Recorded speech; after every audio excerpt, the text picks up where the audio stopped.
Então, boa tarde, Pedro e Tiffany, que estão aqui. Eu fiz um levantamento das provas, né, no plural, da UEPG dos últimos 3 anos, 2022, 23 e 24, prova de conhecimentos gerais, prova vocacionada, só com a temática idade medieval, tá? Idade média. Eu encontrei nos últimos 3 anos, tá? Deixa eu só confirmar para não falar coisas com coisas. 1, 2, 3, 4, 5, 6, 7, 8 questões. Então, nos últimos 3 anos, tá? Esse tema foi recorrente, tanto na prova de conhecimentos gerais, quanto na prova vocacionada. Daí depois a gente pode até fazer uma análise sobre essa questão, especificamente da prova vocacionada, que é para a galera que vai fazer algum curso na área de humanas, ciências sociais, ali. Mas, como é um tema recorrente, é um tema que tem 99% de chance de ser cobrado agora na prova que vocês vão realizar do vestibular. Seja uma questão que vai cair na prova de conhecimentos gerais, ou na prova vocacionada, tá? Depois a gente vai verificar se, quando cai no conhecimentos gerais, não cai na vocacionada e vice-versa, tá? Eu fiz a seleção, inseri essas questões aqui num doc, e elas já estão gabaritadas, para facilitar para nós, e aí eu vou discutindo com vocês alguns pontos chaves, alguns conceitos importantes, para que vocês tenham isso em mente, para que vocês não errem na hora da prova uma questão sobre idade medieval, tá? Então, nós vamos começar aqui da prova mais antiga para mais próxima de nós. Então, a gente vai lá na prova de 2022, e aí caiu uma questão na prova de conhecimentos gerais, era a questão 36, tá? 2022.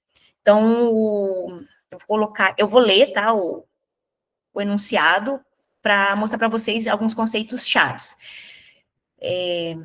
Lendo o enunciado, então. Organizada em estamentos, a sociedade medieval tinha na relação de servidão entre senhores feudais e servos uma de suas características fundamentais. Então, no enunciado da questão, já tem alguns elementos chaves que eu vou enfatizar um pouco mais aqui, por conta que esse conteúdo vocês trabalharam no primeiro ano, está um pouco distante de vocês, então só para reorganizar as ideias na memória de vocês.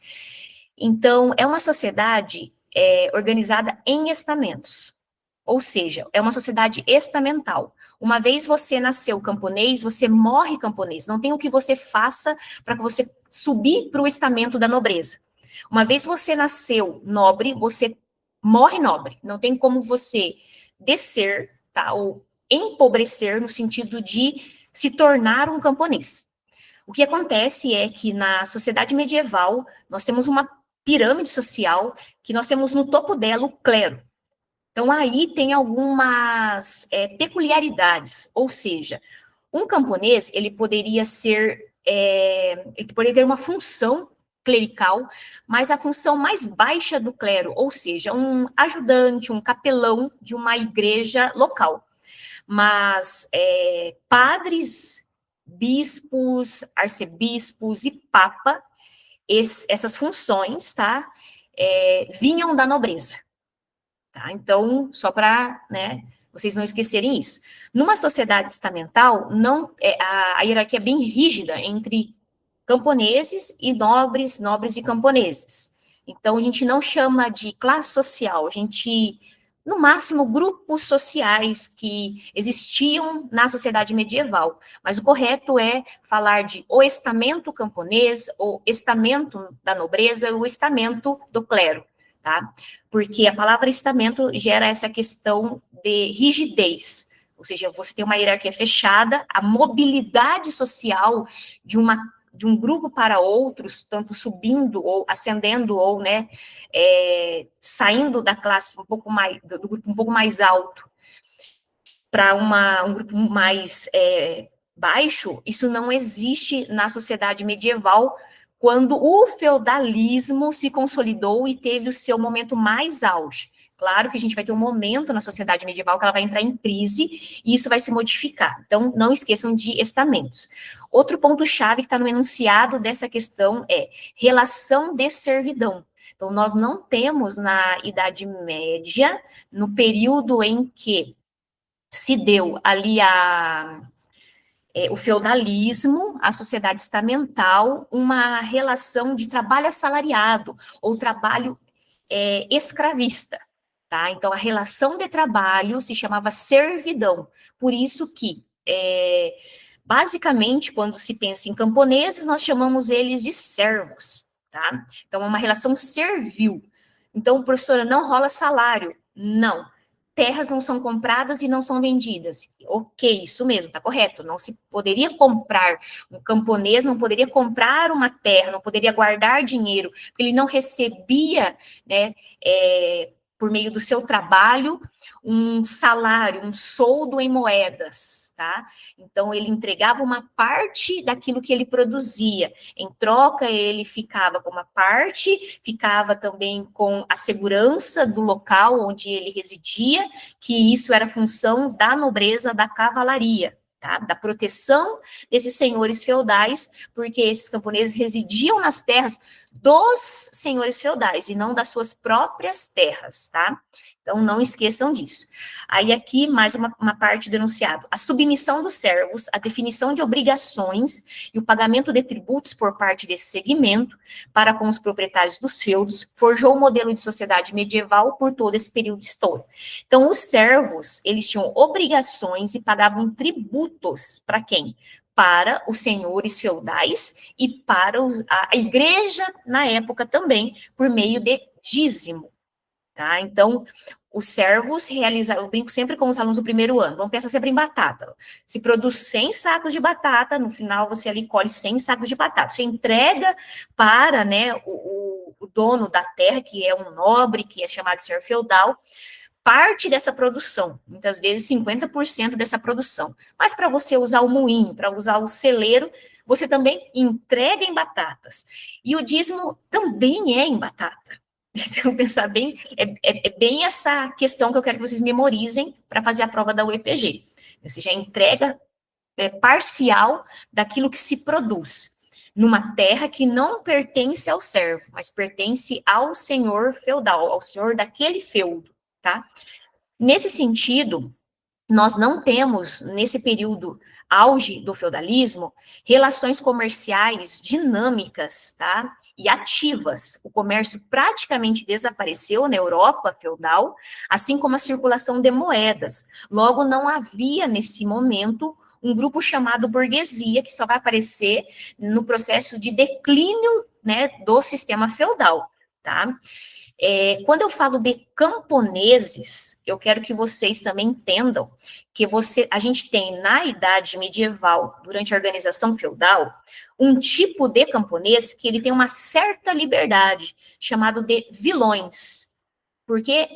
Mas como que por que esse vilão tem uma certa liberdade e o servo não tem essa certa liberdade? Porque quando houve o processo, né, de desintegração do Império Romano do Ocidente, havia alguns pequenos proprietários de terras que, com o tempo, foram entregando essas terras porque eles não conseguiam protegê-las.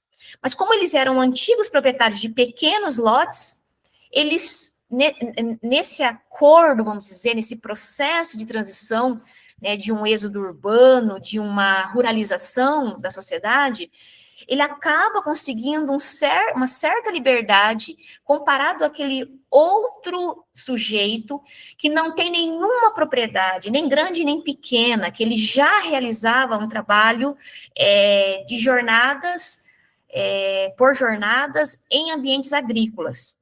Então, quando a gente pensa em camponeses, que é o grupo que está ali na base, né, dessa pirâmide social, nós temos um pequeno grupo que nós podemos chamar de vilões, são camponeses vilões, que têm uma certa liberdade, né, eles gozam de uma certa liberdade, tá, até podendo sair daquele feudo e migrar para um outro, já que eles estão talvez descontentes ali naquele local.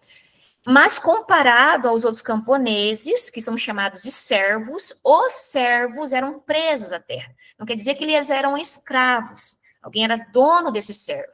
Mas os servos não tinham liberdade de ir e vir, de sair da propriedade do qual eles, de repente, consideravam que estavam sendo explorados, para buscar uma outra alternativa de vida melhor.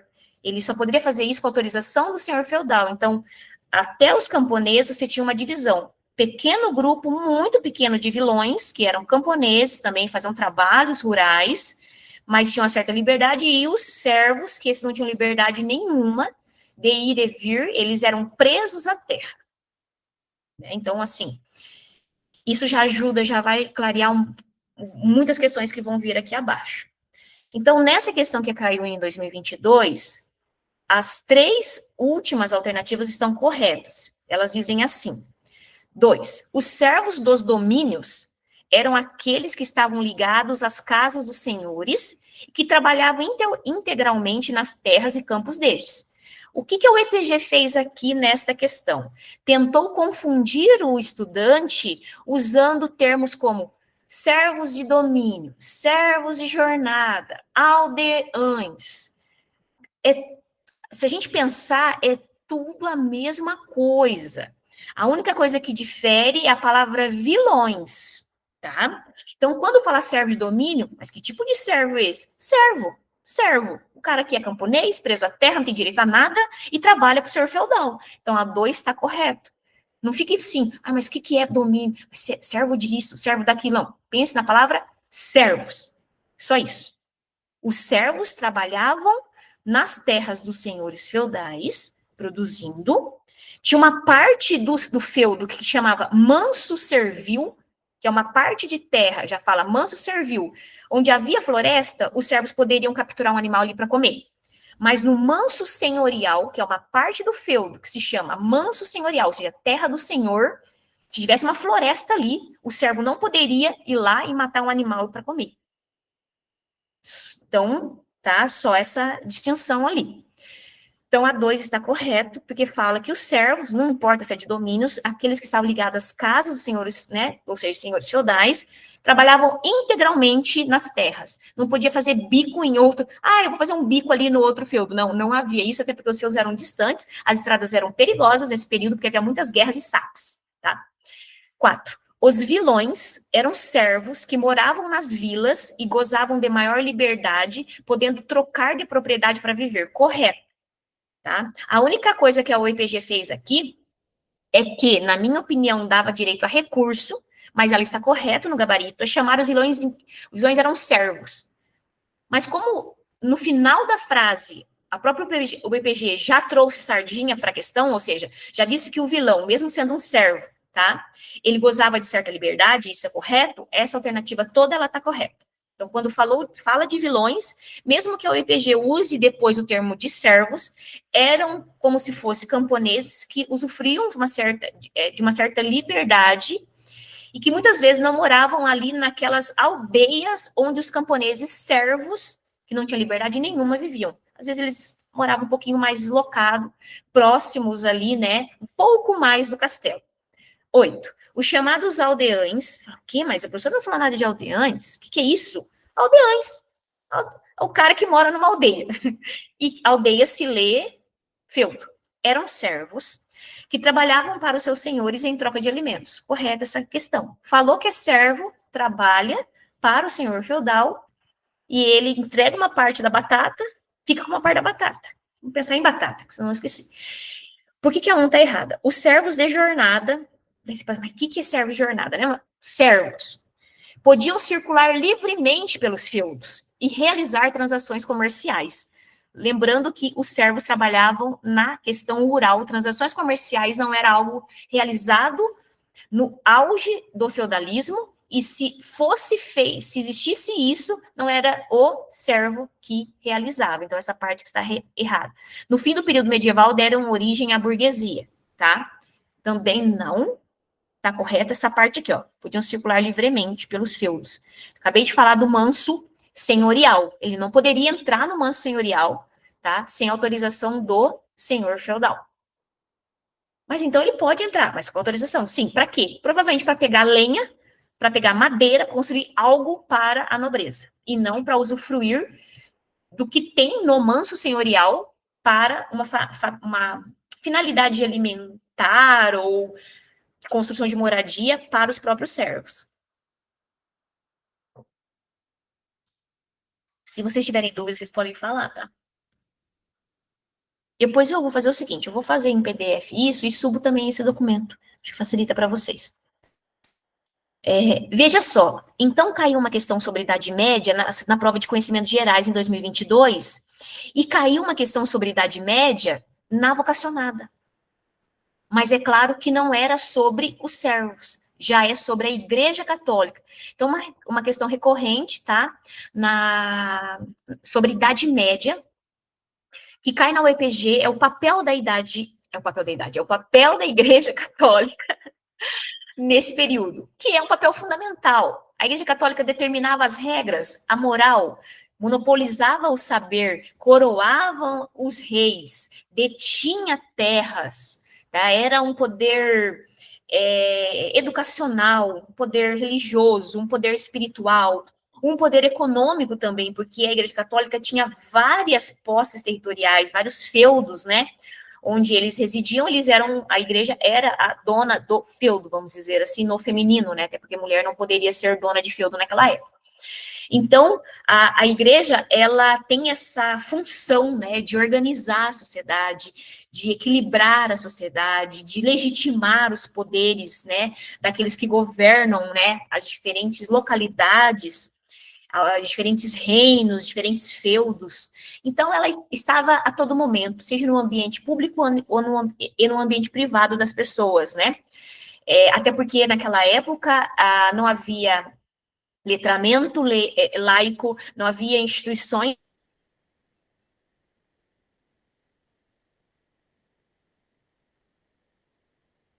A Bíblia era traduzida e era editada em latim, feita à mão, porque não havia ainda imprensa, então um monopólio até mesmo sobre a palavra, né? A palavra presente na escritura sagrada, tá? E também a democratização desses dogmas e desta escritura sagrada, tá? Então, o poder é máximo, tá bom? Depois da questão, eu vou falar um adendo aqui. Presente no processo de formação do feudalismo, a Igreja Católica exerceu um papel central em todo o período medieval. Olha que interessante, a UEPG entende que a Igreja Católica exerceu um papel central em todo, a palavra todo que eu falo para vocês, nunca assinale, quase, praticamente, quando aparece a UEPG, aceito todo, quando fala de Igreja Católica no período medieval. Quer dizer que, mesmo quando o feudalismo entra em crise, a Idade Média ainda se mantém, na chamada Baixa Idade Média, a Igreja Católica ainda tem um poder central na Baixa Idade Média. A UEPG entende isso, então tomem cuidado com isso, tá? Porque às vezes aparece uma palavra ali, todos falam, a professora Carla falou que não é correto, né?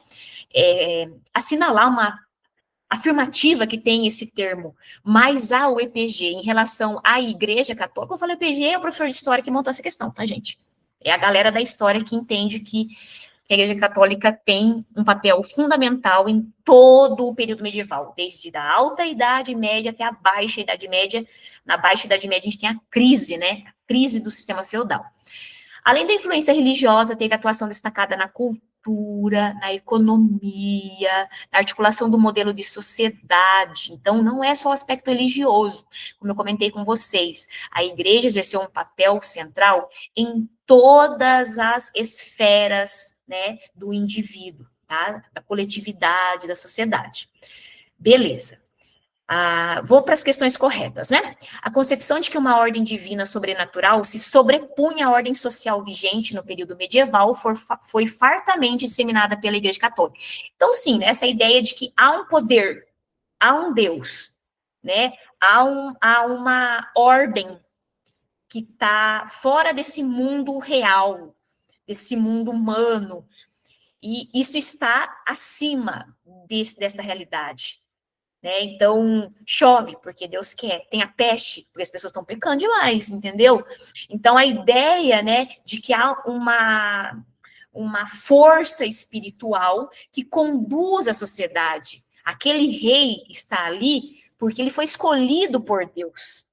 Então, não há possibilidade de questionamento.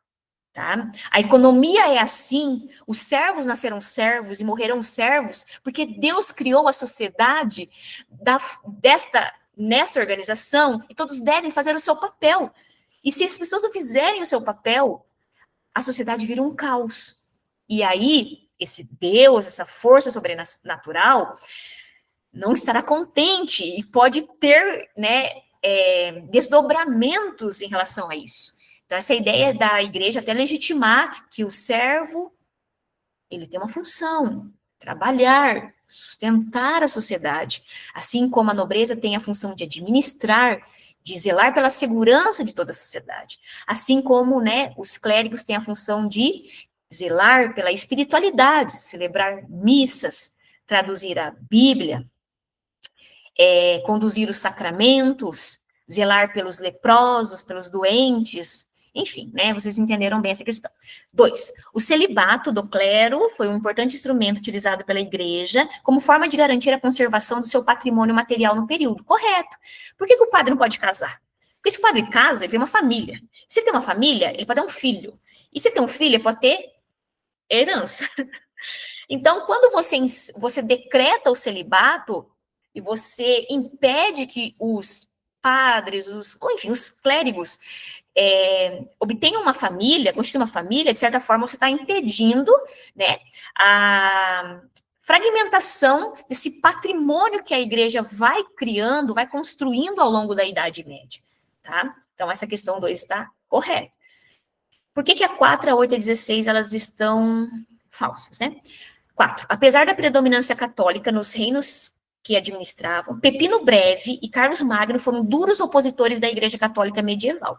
Bom, eu não sei se vocês tiveram essa aula, né, lá no primeiro ano, mas assim, Pepino e Carlos Magno representam o Reino dos Francos, e posteriormente foi chamado de Império Carolíngio, né? Eles não foram duramente opositores da Igreja, ao contrário, tanto Pepino quanto Carlos Magno, eles foram legitimados pela igreja da época, eles foram coroados, inclusive o Carlos Magno foi coroado no dia 25 de dezembro do ano de 900, se eu não me engano, 800. Enfim, depois eu vejo certinho para vocês. Mas assim, o Carlos Magno, ele foi coroado e ele se transformou numa das maiores autoridades, né, políticas do que depois viria a ser, né, na época que ele governava foi o Império Carolíngio. Mais para frente, todos os demais, né, representantes da casa, né, carolíngia, da dinastia carolíngia, tiveram apoio, né, da Igreja Católica como grandes, né, representantes políticos em suas regiões na Europa Central. Então, quando a gente fala do reino dos francos, né, do Império Carolíngio, esse reino e esse império, eles se aproximaram da igreja, eles foram convertidos, né, ao catolicismo, eles receberam o apoio, né, do Papa da época, inclusive houve, né, a celebração, Carlos Magno, se eu não me engano, foi coroado na própria cidade de Roma, tá, no dia de Natal. Então, é bem importante que vocês entendam isso, e aí, vocês, quando fala que eles se opõem, que eles quiseram, de repente, enfraquecer a igreja, se afastaram da igreja, criticaram a igreja católica, isso está falso, tá? Porque a dinastia carolíngia, na verdade, ela se tornou uma parceira da igreja católica, tá? E teve essa legitimidade de governança. Hoje seria basicamente esse território que Pepino, Breve, Carlos Magno, eles governaram, seria basicamente onde hoje é a França, tá? Uma parte pequena ali da Alemanha, Espanha, norte da Itália, região da Bélgica. 8. Uma das grandes contribuições culturais da Igreja Católica foi a formação e a disseminação de escolas que popularizaram o domínio da escrita. Não, né, gente? Então, a gente sabe que não houve essa disseminação de escolas, acabei de falar para vocês, né? Que a igreja, ela monopolizou, somente quem sabia basicamente ler e escrever eram os clérigos, até mesmo grandes reis, parte da nobreza, era analfabeta. Isso tudo por quê, né? Para não ter questionamento, para não ter enfraquecimento desse poder, né, poder espiritual que a igreja foi construindo, né, durante todo o período da Idade Medieval. Que quanto mais pessoas, né, se mais pessoas soubessem ler e escrever, mais pessoas teriam acesso, né, à leitura da Bíblia, poderiam questionar determinados dogmas, determinadas questões que a igreja reproduzia e que talvez não estavam de acordo com a palavra sagrada. Que é a questão da venda de indulgências, né, já puxando meio que lá para frente, que é lá 1517, né, a 95 tese de Lutero, né, por exemplo, a venda de indulgências não estava descrito na Bíblia. Por isso que o Lutero disse, viu, que não está escrito que você tem que comprar uma carta e você vai ter a salvação. Não, o que está escrito na Bíblia, na verdade, é que a fé é salva. E não a compra de uma carta, de um documento vendido pela igreja, para colher, por exemplo, dinheiro para fazer a Basílica de São Pedro, no caso, na época, né, no início do século XVI, quando o Lutero questionou a venda das indulgências, né? E essa questão aqui, 16, devido à existência de grandes bibliotecas nos mosteiros medievais, isso é verdade, até aí tá certo. A igreja incentivou a realização de pesquisas e experimentos científicos no período e foi centro deles, tá? Então, ela não incentivou a realização de pesquisas e experimentos científicos, tá? Então, isso que tá errado. Lembrar daquele filme que o Jailton gosta de passar, que é... Ai, meu Deus, esqueci. Inclusive, acho que eu passei uma parte desse filme para uma das salas. O Nome da Rosa? É O Nome da Rosa. O Jailton sempre passa esse filme no primeiro ano para mostrar o quanto que a leitura, quanto que a tradução de obras clássicas, né, de Platão, Aristóteles, né, literatos romanos como Cícero, esses livros muitas vezes eram até guardados, protegidos por uma elite clerical. Então, nem todos os membros da igreja tinham acesso, né?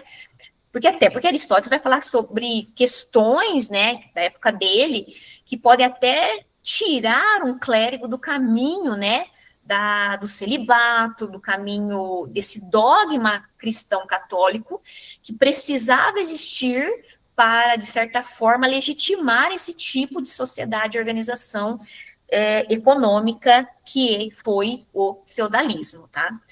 Então, não incentivou, não democratizou, não disseminou, tá? E uma coisa que eu quero já falar para vocês. A historiografia já abandonou, né, de chamar a Idade Média de Idade das Trevas, então, tá? Então, isso está até sendo questionado, pode aparecer nos processos seletivos. A Idade Média era muitas vezes ela foi chamada de Idade das Trevas, porque, não houve avanço científico, porque não houve, né, invenções, mas sim teve, só que controlado, tutelado, monitorado, sabe, por essa instituição católica. E muito, assim, restrito a poucas pessoas, tá? Por isso que a 16 está errada, né? Então, igreja sempre cai. Aí, em 2023, na vocacionada, então quer dizer que acho que não caiu no Conhecimentos Gerais, deixa eu ver. Não caiu em 2023, nenhuma questão de Idade Média na prova de Conhecimentos Gerais, mas caiu na vocacionada. Aqui, essa questão também volta a falar, só que essa questão aqui, ela fala de tudo e de todos. Fala da igreja, fala do feudalismo, fala dos servos, fala dos senhores feudais. Então, é a questão 37 da vocacionada de 2023. As lógicas, os usos e as leis do regime de propriedade da terra definiram toda a estrutura social, política e econômica do mundo medieval. É uma questão bem curta em termos de enunciado, né? Um tá certo e a dois também. Os indivíduos e os grupos que não tinham a posse da terra estavam legalmente presos aos senhores feudais, proprietários, por meio do regime de servidão. Então, aqui, ó, regime de servidão é o tipo de trabalho, de relação de trabalho que se deu naquele período do feudalismo, correto? Então, quem não tinha terra, o que tinha que fazer? Trabalhar para quem tinha. Simples. De certa forma, eles ganhavam segurança, ganhavam uma parte da produção, mas esses camponeses, servos, não tinham liberdade, se forem camponeses servos, né, de sair do território sem a permissão do senhor feudal, não recebia salário, não poderia ter acesso à compra de terras. Outra coisa, como que se tinha terras na Idade Média? Ou roubando, ou saqueando, ou por meio de doação. tá? Isso aqui, mulher não recebia o dote em forma de terra se ela fosse filha única de um senhor feudal. Geralmente, essa doação da terra ficava na mão do marido dela. Se ela não casasse, ou, sei lá, virasse freira, sei lá, alguma coisa assim, essa terra passaria, ele deixaria, né, claro, o senhor feudal para alguém, ou para um parente muito próximo, homem, ou para a igreja. Tá? Então, não se comprava e não se vendia terras naquela época. Ah, eu vou trabalhar aqui, produzir um monte de batata. Depois eu vou vender batata para juntar dinheiro para comprar um pequeno lote de terra. Não havia isso, gente. Não existia essa possibilidade. 2. A prestação de serviço militar por parte dos camponeses aos seus senhores feudais foi uma forma de fidelidade bastante utilizada no feudalismo. Então, além do camponês trabalhar nas terras do senhor feudal, produzindo tudo que era necessário para toda a galera que morava lá, além de ter que pagar para usar moinho e celeiro, além de ter que trabalhar alguns dias da semana para arrumando ponte, coisas do castelo, ou qualquer tipo de cerca, tá bom? Além de ter que pagar o dízimo em forma de batata para a igreja, ainda em tempos de guerra, o camponês tinha que trabalhar no exército. E provavelmente ele era bucha de canhão lá no momento, né, de conflito com os inimigos, porque a cavalaria vinha atrás com todo o arsenal bélico. E o que os camponeses carregavam? Armas domésticas, enfim, né? No máximo, talvez uma espada que sobrou do cavaleiro que morreu na guerra anterior. Mas eles não recebiam nenhum tipo de treinamento e nenhum tipo de arma específica para trabalhar nesta guerra, mas numa guerra eles eram convocados, sim, para trabalhar nesse serviço militar. Veja, a vida deles era muito complicada. Essas obrigações que os servos pagavam, não sei se vocês lembram, acho que agora vocês vão lembrar. Talha, corvéia, banalidade e mão morta. Talha, dividir, né, a produção. Mão morta eu tenho que pagar em batata se meu pai morrer para continuar produzindo nessa terra e continuar trabalhando ali. Daí a banalidade, né, é você pagar para usar o moinho celeiro, todas essas coisas, em batata, e a corvéia alguns dias da semana você era convocado o servo era convocado para trabalhar em reformas, construção, né, da estrutura do feudo. Você vê, né, não era uma escravidão, mas era bem explorado o trabalho, né? Ainda que no capitalismo a gente é explorado como trabalhador, mas no nosso interior há uma perspectiva que eu posso mudar, melhorar um pouco a minha vida. Ter um lote de terra, né, de 250 metros ou sei lá, né, uma moradia a partir de um projeto habitacional. Não, nesse caso, nem isso eles tinham, né, porque eles sabiam que todo dia tinha que acordar, plantar batata, voltar para casa, comer batata, entregar batata, e eles não iam em nenhum momento ter condições de ser dono de uma terra que produz batata. Vocês nunca vão esquecer da tal da batata. 4. A reserva senhorial. Lembra que eu falei de manso senhorial? É a mesma coisa que reserva, é uma parte da terra, né? A reserva senhorial, porção de terra pertencente ao senhor feudal, correto. Reserva senhorial do senhor. Contava com moinhos, celeiros e estábulos, usados coletivamente. Não. Já sabem. A reserva senhorial era onde ficava, né, geralmente o castelo, e só um detalhe, era a terra mais fértil do feudo. E provavelmente onde tinha água. Veja que situação complicada, não era usada coletivamente. A grande proprietária de terras da Idade Média, a Igreja Católica, até aí está correto, ela era dona de muitas terras, gente, em vários lugares da Europa. Tinha como prática socializar o direito de uso da terra e dividir a produção com camponeses pobres e errantes. Falso. Assim como o senhor feudal, a Igreja Católica, que era uma senhora feudal, não dividia, né, essa terra, não socializava, né, o uso dessa terra com os camponeses. 16. Manso servil, que é reserva servil, parte da terra que era onde os servos moravam, trabalhavam, produziam batata. Manso servis era a denominação atribuída às pequenas propriedades autônomas. Não existe pequenas propriedades autônomas pertencentes a camponeses. Eles não tinham propriedades, não havia propriedade autônoma no regime feudal. E como que é fácil, né, encontrar a questão errada depois de saber os conceitos chaves sobre Idade Média. Aí a gente agora começa a se aproximar da prova do ano passado, que aí é legal, porque agora vocês vão ver, né, o que a UEPG vem cobrando aí no último ano. Essa é uma questão que caiu na prova de conhecimentos gerais de 2024 e fala sobre igreja. Instituição que exerceu grande poder filosófico, cultural, político, econômico. Então, tudo isso a igreja exerceu, né? Nunca vamos esquecer isso na vida, tá? Sintetizou todas as lógicas, o EPG de novo falando, entendendo que a Igreja Católica está em todo momento, em todo o tempo, em toda a situação. Tudo está certo nessa questão. Tudo. Deixa eu ver qual que é a questão filtro dessa. Vou perguntar para vocês, já que tá tudo certo, qual será que é a questão filtro? Aquela lá que o cara fala, não vou colocar isso não, hein? Não tenho certeza.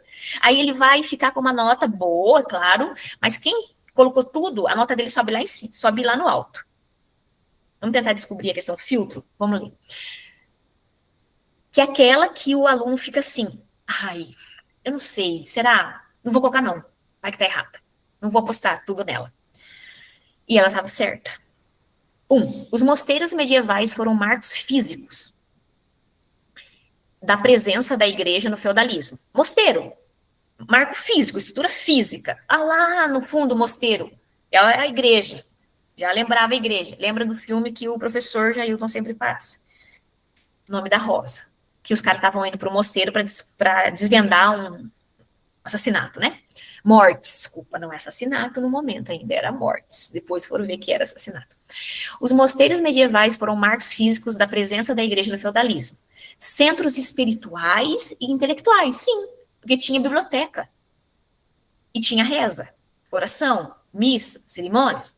Eles reuniam os monges que se dedicavam à oração e ao trabalho. Sim, os monges também trabalhavam, gente, porque eles trabalhavam na cozinha, eles trabalhavam na limpeza, eles trabalhavam até mesmo na terra. Embora havia também servos, né, que não eram membros da igreja, que colaboravam na produção, em troca, dividia a produção de batata e recebia orações, os sacramentos, o cuidado sobre saúde, né. No seu interior, costumavam existir bibliotecas destinadas ao estudo por parte dos integrantes do clero. Vocês acham que essa questão é filtro? Não respondo ainda. 2. Deixa eu ver. Só você tá aí, né, Tita? Deixa eu ver que é pelo meu... O Hedry tá aí. Não, a Hedrin também tá aí. Tá. Então, Hedry, qualquer coisa, se você não quiser falar, daí, tipo, se quiser escrever, daí a Tiffany fale ali para nós. 2. Em razão do seu enorme poder, a igreja chegou a instituir a chamada Trégua de Deus, período em que guerras e combates estavam proibidos por serem datas do calendário religioso. Daí o aluno poderia falar assim, será que a igreja tinha tanto poder de estabelecer um período que falava para a galera, não, vocês não podem se matar. Agora vocês vão rezar porque é Natal. Porque é Páscoa. Ou seja, será que a igreja tinha esse poder? Aqui está dizendo que sim. 4. A igreja medieval considerava como hereges todas as pessoas... lembra do todas que eu comentei com vocês? Que vocês poderiam ficar assim com essa coisa. Ai, será? Fala todas. A igreja medieval considerava como hereges todas as pessoas ou grupos que questionassem ou se posicionassem contra seus dogmas ou suas determinações. Aquela questão assim, não, a igreja tinha uma exceção, assim, tipo, aquela pessoa questionava, não, depende. Se ela fosse filho do fulano, né? Daí a gente não considerava como hereges. Só lembrando, gente, que a igreja católica excomungou Martinho Lutero, excomungou Henrique VIII, e excomungou o teólogo lá, Calvino. Então, assim, né, excomungou 2, que é o Jean Rose e o... Esqueci agora o nome dele, mas acho que eu tenho aqui, enquanto vocês veem qual é a questão do filtro, 2 teólogos, 2 membros da Igreja Católica, já no século, ainda no século XIV, bem antes lá do Martinho Lutero, um que traduziu a Bíblia em para o inglês. Vou descobrir o nome aqui, já tem esse nome aqui separadinho. Eu dei essa aula semana passada. Para a turma do primeiro. E o outro porque falava que a igreja tinha muitos privilégios, enquanto o povo passava fome. E esses caras eram da igreja, eram membros da igreja, tá? Então, e o frade Tomás de Aquino foi um dos principais nomes da escolástica, lembrado do Juliano agora, método de pensamento que exerceu grande influência sobre universidades medievais. Qual que é tudo tá certo. E qual que vocês acham que é a questão filtro dessa qual que vocês acham que é a alternativa filtro? Ó, descobriu o nome. A igreja excomungou dois teólogos, o teólogo inglês John Wycliffe, que no século XIV, né, traduziu a Bíblia para o inglês, denunciou os privilégios do clero, e o Jan Hus, que também foi um teólogo da região da Boêmia. Ele viveu ali entre o século XIV e o século XV, ou seja, ali, tipo, meio ali 1300 e pouquinho, e morreu em 1400 e pouquinho. E ele foi contra as indulgências, bem antes do Lutero, então nós já tínhamos questionamentos. Só que assim, nessa época não tinha imprensa, e por isso que essas críticas não foram tão democratizadas, era um contexto sem imprensa, e foi fácil de abafar, porque eram casos mais esporádicos e longínquos, de forma geográfica e de forma temporal. Era mais fácil abafar, né? Excomungar, perseguir, enfim, né? Acabar, talvez, né, tendo a punição da morte, tudo mais. E aí? Qual questão que vocês acham que é a filtro, que vocês não colocariam? Hedro, você não colocaria qual? Tiffany, você. É que eu acho que essa aí depende se o aluno é católico. Ajuda a ser católico nessa questão aqui? Eu acho que ajuda a ser católico. Ajuda, né? Ajuda, Porque, é por verdade. exemplo, a parte de Tomás de Aquino, a gente já sabe, na religião católica, por exemplo, que é uma figura importante e tudo mais. Então, a gente sabe que realmente tem uma influência muito grande. Aí, a 2, eu lembro de você ter falado já dessa questão. E eu acho que se você não tivesse falado, talvez eu ficaria meio assim, com a 2. Então, tirando essa questão de ser católico, eu acho que talvez a 2 seria filtro. Beleza. Porque daí a pessoa pode falar, mas será? Ah, não sei que a igreja tinha esse poder, né? Sim, então a igreja tinha esse poder, inclusive no próprio enunciado fala, né? Não sei se a Reda respondeu lá depois você pode falar. Lembrando que nós temos dois grandes teólogos, filósofos, né? Da Igreja Católica no período medieval. Nós temos o Santo Agostinho, que seguia uma linha mais platônica, nunca esqueça disso, porque para eu deixar a questão mais difícil, a 8 eu ia colocar o frade São Tomás de Aquino, né? Representante da filosofia aristotélica, tá correto isso, tem mais. Eu ia deixar mais difícil essa questão para vocês. Então, Santo Agostinho, Platão, Tomás de Aquino, Aristóteles. Ainda bem que eu não faço questão do EPG, né?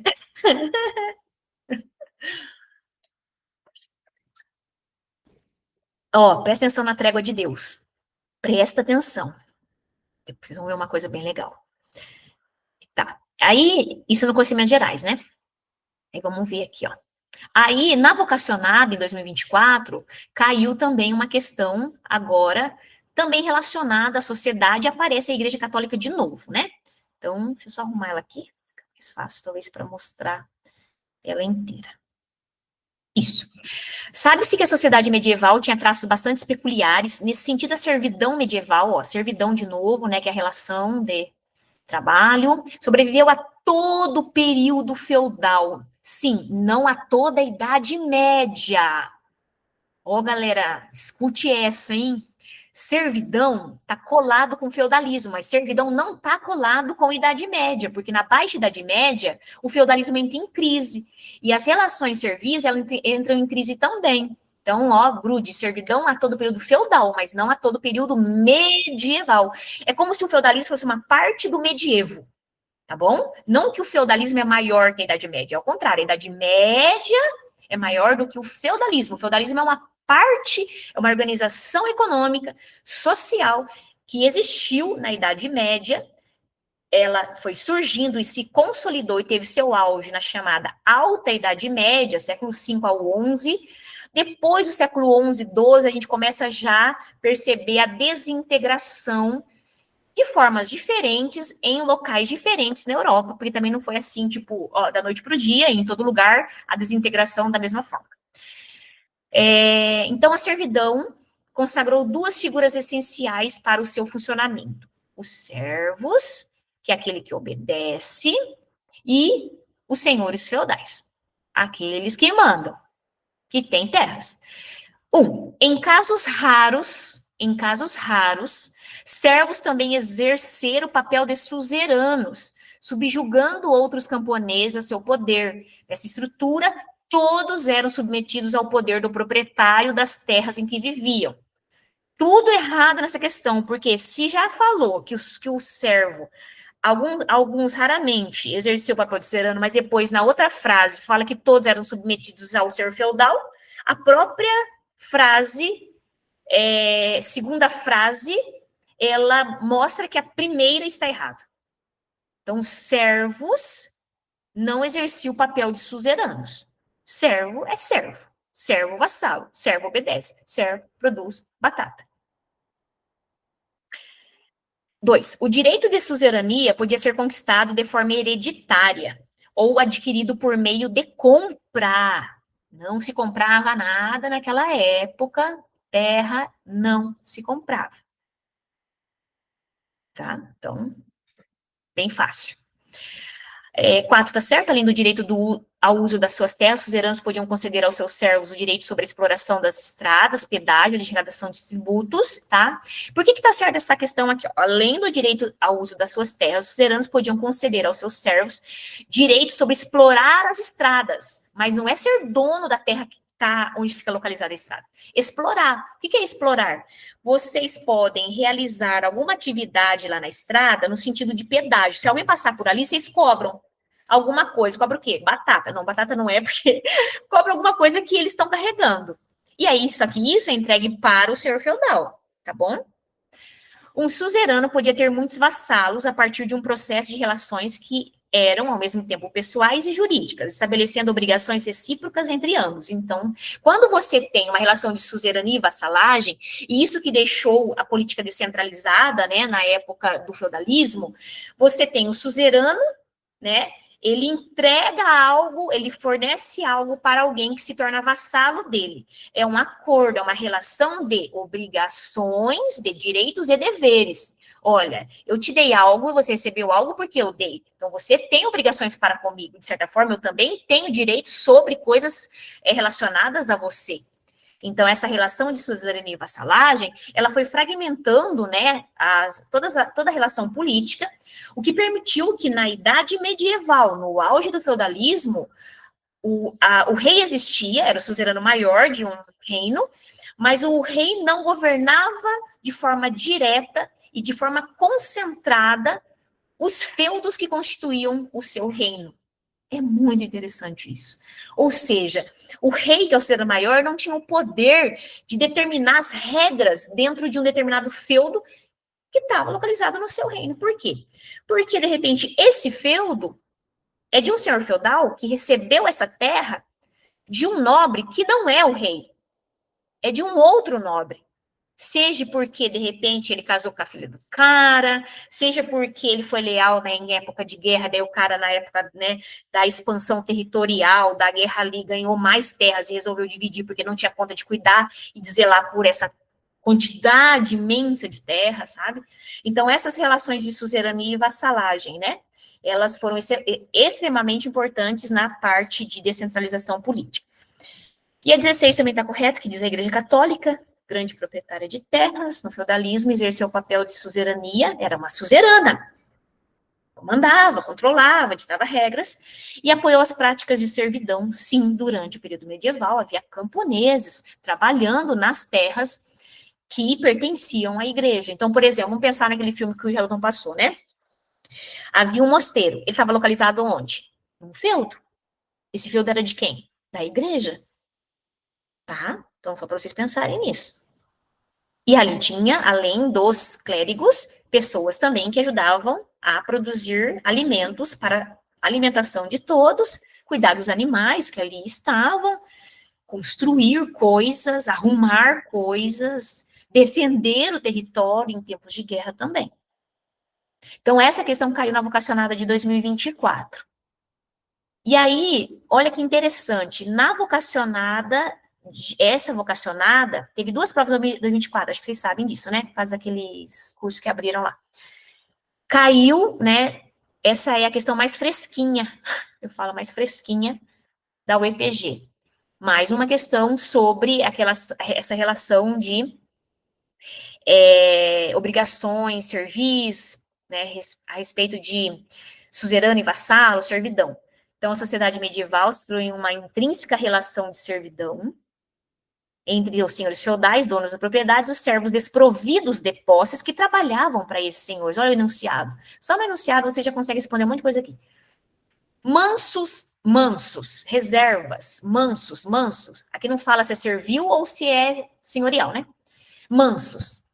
Era o nome atribuído aos lotes de terras que os servos cediam aos senhores em troca de proteção militar. Gente, os servos não cedem nada. Essa aqui tá ridícula, né? Essa questão aqui.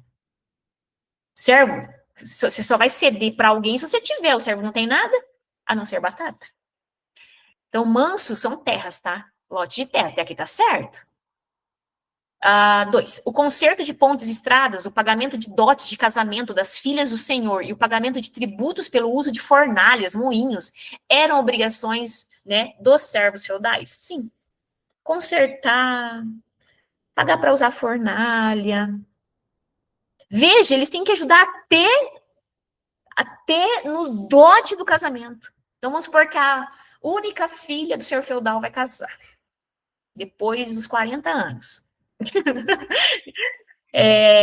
Glória, fizeram muitas orações para ela casar. Aí, precisa dar um dote.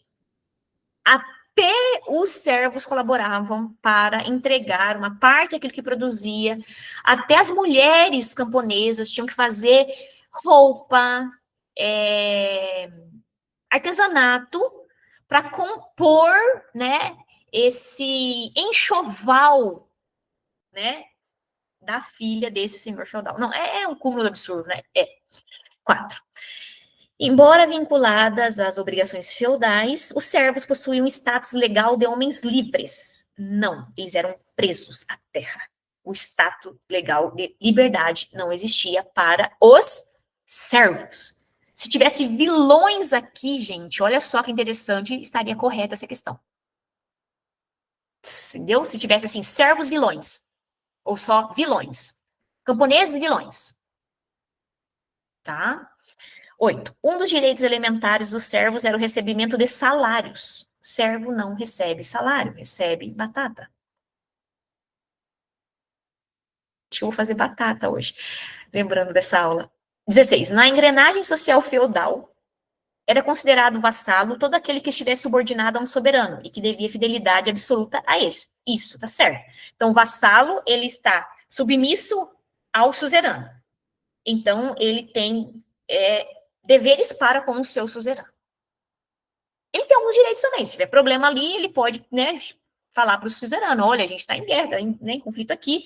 Tem como você mandar mais pessoas da cavalaria, enfim, né, pode pedir uma certa proteção também, tá?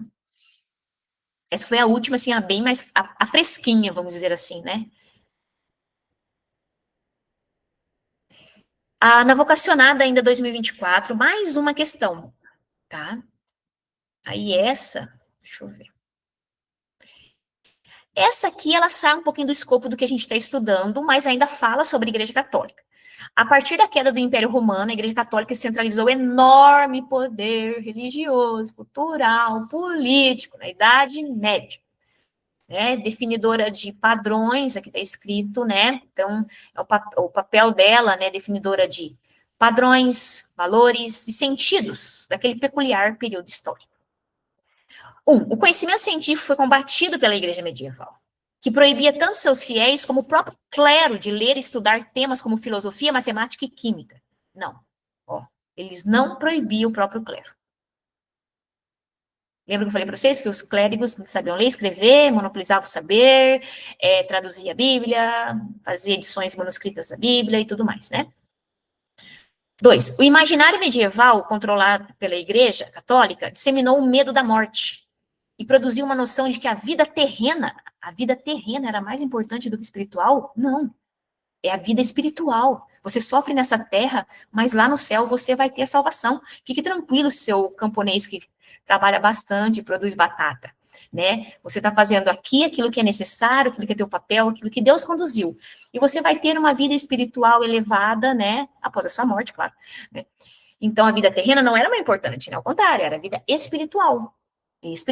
Por isso que rezar bastante, por isso que pagar os dízimos, por isso que viver uma vida digna a partir dos dogmas, né, cristãos, ou seja, sempre a vida espiritual acima da vida terrena. A vida terrena é passageira. Já dizia, né, as perspectivas ideológicas daquele contexto histórico. Lembra que eu falei para vocês da trégua de Deus? Olha como se repete aqui em 2024, em outra prova. Então, tem coisas que a UEPG não sabe o que fazer mais, ela repete coisas. Então, lembra que lá estava certo, né, que a Igreja Católica, sim, determinava. Se você estuda para a UPG, você vai acertar as questões da UPG, fique tranquilo. Fiquem bem tranquilas. Porque a 4 está correto. As tréguas de Deus, determinadas pela Igreja Católica, proibiam a ocorrência de atos violentos, combates, guerras, em períodos como Páscoa e Natal. Você já estudou? Você já tinha feito aquela questão anterior? Então, essa questão aqui, quando chegou para o aluno em 2024, ele sabia. E ele colocou como correta. 8. O grupo de clérigos, padres, bispos e cardeais, que se preocupava apenas com orações e rituais espirituais católicos, era chamado de clero secular. Essa é uma questão difícil. Essa questão está errada porque o clero, o padre, o bispo e o cardeal, aquelas pessoas que têm funções religiosas numa igreja, ele é clero regular, ele regula a sociedade. O clero secular são os franciscanos, os agostinianos, aquelas comunidades católicas que vivem longe, isoladas, realizando atividades mais para a população carente, que vive, né, de uma forma mais orativa, do que no sentido, né, de uma hierarquia mais estruturada, presente, mais próximo, né, da população que não pertence ao clérigo. Então, aqui que está errado. Essa eu acho que é uma questão difícil, mas como a Tiffany falou, talvez por serem cristãos, né, a maioria, pode ser que acerte essa questão, porque isso aqui é muito discutido na igreja hoje, né?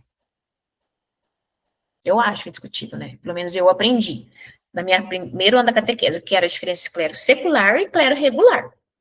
Porque depois tem essa questão, né, de quando você segue a vida religiosa, no caso das meninas e dos meninos que vão, né, para as comunidades religiosas, elas podem depois verificar se elas querem pertencer ao clero secular ou regular. E como eu já trabalhei em instituições escolares, por exemplo, né, eu trabalhei numa escola josefina, então os josefinos não é um clero,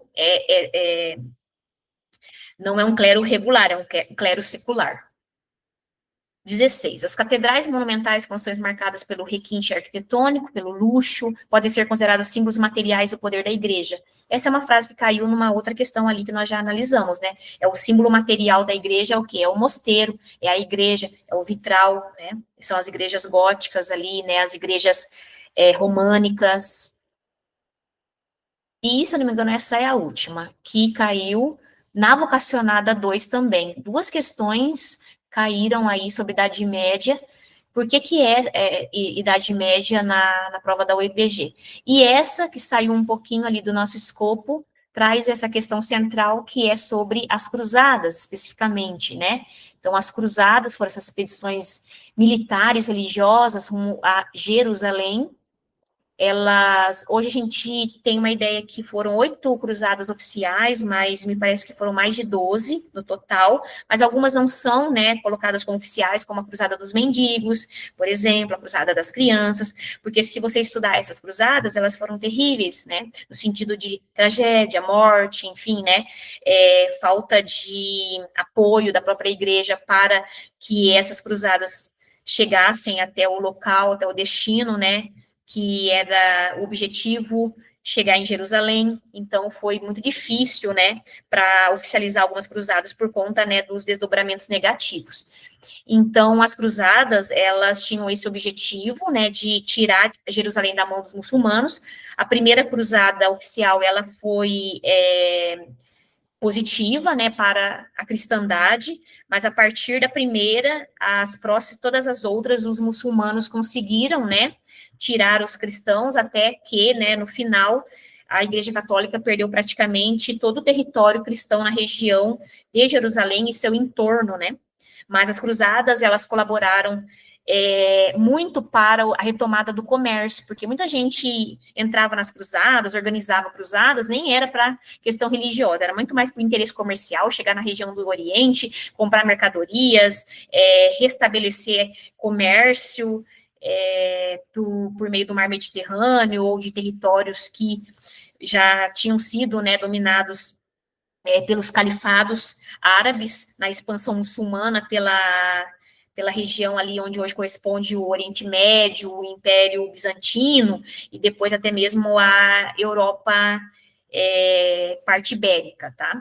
Então, a Guerra Santa, quando se fala de Guerra Santa, se fala de cruzadas, não esqueçam disso daí, tá?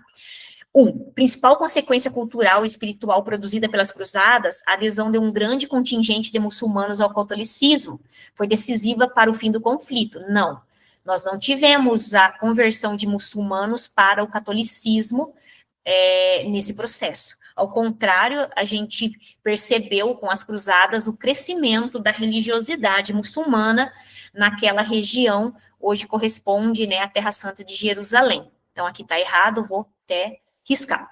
2. A Cruzada dos Mendigos foi a denominação dada aos primeiros grupos militares muçulmanos que iniciaram o conflito contra os católicos. Não, quem iniciou o conflito foram os católicos, tá? E então não foram, não, acho que está errado aqui, ó. Primeiros grupos militares muçulmanos que iniciaram o conflito. Não foram os muçulmanos que iniciaram as cruzadas, né? Porque não ia chamar daí cruzadas, né? Sei lá como chamaria daí. Cruzadas tem esse nome porque foi criada pelos cristãos, daí o uso da cruz nas roupas, nas bandeiras, né? E porque era uma cruzada no sentido de uma expedição mesmo, assim, com objetivo espiritual e militar, uma coisa assim, sabe? Estou fazendo essa cruzada, esse movimento, eu vou morrer por essa causa, vou alcançar, né? Muitas pessoas entraram nas cruzadas, gente, porque realmente elas acreditavam que, mesmo morrendo, elas alcançariam o paraíso.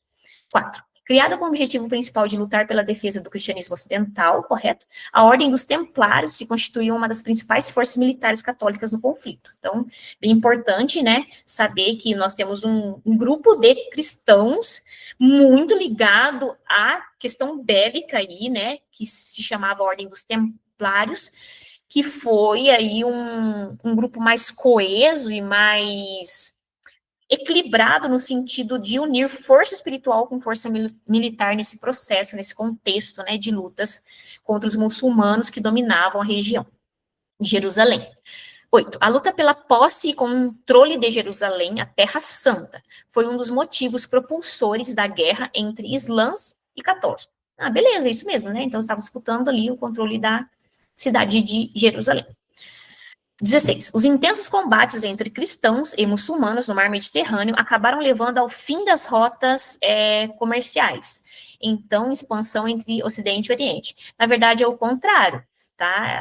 As cruzadas, elas aconteceram ali, acho que 1054, século XI, tá? Século XI, século XII, acho que a última foi no início do século XIII, ali 1200 e pouquinho.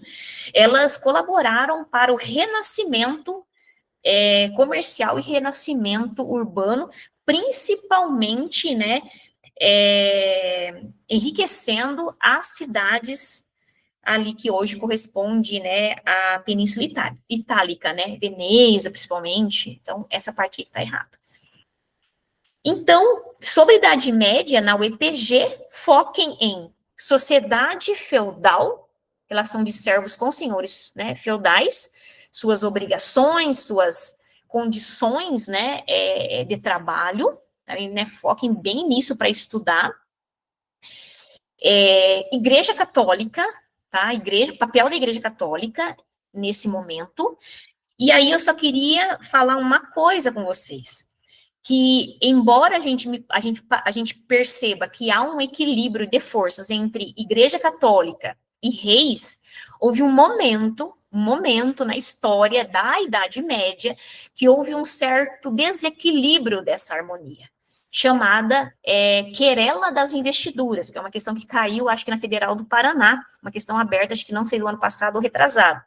Então, em um determinado momento ali, entre o Papa Gregório e o rei Henrique IV da Inglaterra, houve uma certa briga, um certo descontentamento por parte do rei Henrique IV, não tem nada a ver com o oitavo, em que ele meio que estava descontente com o fato da Igreja Católica investir as funções religiosas nos países católicos, ou seja, quem legitimava, investia o cargo de bispo, arcebispo, né, lá na Inglaterra, não era o rei inglês, não era o Estado inglês, e sim o papado da época. E o rei Henrique IV, ele então meio que não vê isso de forma positiva, ele meio que vê isso como um certo desequilíbrio por parte da sua força enquanto, né, um gestor político. E aí ele começa a questionar e ele começa a querer investir esses bispos e arcebispos no território inglês por parte do Estado.